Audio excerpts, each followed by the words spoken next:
بلخ کا ایک شخص ہے، امام کا چاہنے والا ہے، ہر سال جب بھی امام کی خدمت میں آتا ہے وہ امام کے لیے تحفے لے کر آتا ہے۔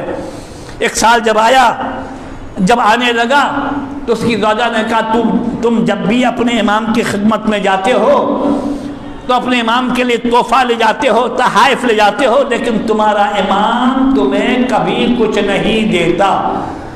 اس نے کہا ایسا نہ کہو، ہمارا امام غیب کا علم رکھتا ہے، ہمارا امام سن لے گا، ہمارا امام ہے، حجت خدا ہے۔ خاموش ہو گئی۔ اب جب یہ آیا مکہ سے پھر مدینے آیا امام کی خدمت میں زیارت کے لیے، امام کھانا تناول فرمانے کے لیے اہتمام ہو رہا تھا، امام نے اس کو فرمایا کہا بھائی تو بھی ہمارے ساتھ شریک ہو جا۔ اس کو امام نے شریک کیا، وہ امام کے ساتھ شریک ہوا۔ جب کھانا ختم ہو گیا تو آفتابے کو امام نے اٹھایا، لوٹے کو اٹھایا، اس کا ہاتھ دھلائیں گے، کہنے لگا مولا میں آپ کے ہاتھ دھلاؤں گا۔ مولا نے کہا کہ نہیں، میں تمہارے ہاتھ دھلاؤں گا، لیکن اس نے اصرار کیا۔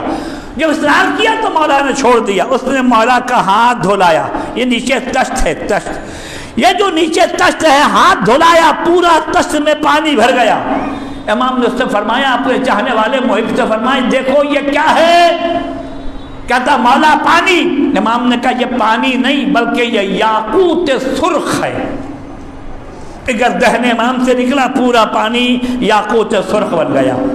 پھر پانی ڈالا، پھر پانی بھرا، امام نے فرمایا دیکھو کیا ہے؟ کہا مولا وہی پانی۔ امام نے فرمایا یہ پانی نہیں بلکہ یہ زمرد سبز ہے۔ ادھر دہن امام سے نکلا وہ زمرد سبز بن گیا۔ پھر پانی ڈالا، پھر بھرا، کیا ہے؟ مولا پانی۔ امام نے فرمایا یہ پانی نہیں بلکہ یہ در ابیض ہے، سچی موتی۔ دہن امام سے نکلا سارا پانی در ابیض بن گیا۔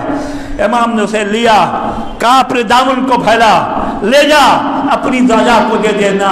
وہ یہ کہا کرتی ہے کہ تو اپنے امام کے پاس جاتا ہے، ہمیشہ اپنے امام کو تحفہ دیتا ہے، تیرا امام تجھے کبھی کچھ نہیں دیتا، لے جا کر اپنی زوجہ کو دے دینا۔ درود بھیجیے محمد علیہ محمد پر۔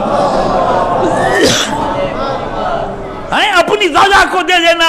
کہنا مولا آپ کی شخصیت سے نا واقف تھی، مولا وہ آپ کو جانتی نہیں تھی، آپ کے مرتبے سے نا واقف تھی، مولا اسے معاف کیجئے۔ امام نے کیا کیا؟ کہا دے دیا، لے گیا۔ لے جانے کے بعد اس نے اپنی زوجہ سے تمام واقعے کو بیان کیا۔ زوجہ واقعہ سننے کے بعد کہتی ہے اب آئندہ سال تم جب زیارت امام کو جاؤ گے تو میں بھی اپنے امام کی زیارت کو جاؤں گی۔ اور اسی طریقے سے وہ امام کی زیارت کے لیے آئی اور ایک مقام پر مدینے کے قریب ایک درخت کے نیچے مریض ہوئی، اور مریض ہونے کے بعد وہ دنیا سے گزر گئی۔ اس نے کیا کیا؟ اس کو اسی مقام پر چھوڑ کر امام کی خدمت میں آیا۔ کہتا مولا میری زوجہ آپ کی زیارت کو آ رہی تھی تو فلاں مقام پر اس کا انتقال ہو گیا، فلاں مقام پر مولا وہ دنیا سے گزر گئی۔ مولا نے کہا کیا تو یہ چاہتا ہے کہ تیری زوجہ دوبارہ زندہ ہو جائے؟ کہا مولا میں چاہتا ہوں ہماری زوجہ دوبارہ زندہ ہو جائے۔ 2 رکعت امام نے نماز پڑھا، دعا کیا اور پھر کہا جا جس مقام پر تیری زوجہ مر چکی تھی اسی مقام پر بیٹھی تیرا انتظار کر رہی ہے۔ اب وہ شخص آیا، کیا دیکھا کہ درخت کے نیچے جو زوجہ اس کی مر چکی تھی اسی مقام پر بیٹھی انتظار کر رہی ہے۔ کہا تو مر چکی تھی، زندہ کیسے ہو گئی؟ زوجہ نے کہا سنو، میری روح کو ملک الموت قبض کر کے لے کے جا رہا تھا، میری روح نے دیکھا ایک بزرگ نہایتی نحیف سیاہ لباس پہن کر عصا کے سہارے آہستہ آہستہ آئے اور ملک الموت سے کہا کہ تجھے پتہ نہیں یہ کس مقصد سے آئی ہے؟ یہ ہمارے زیارت کو آئی ہے۔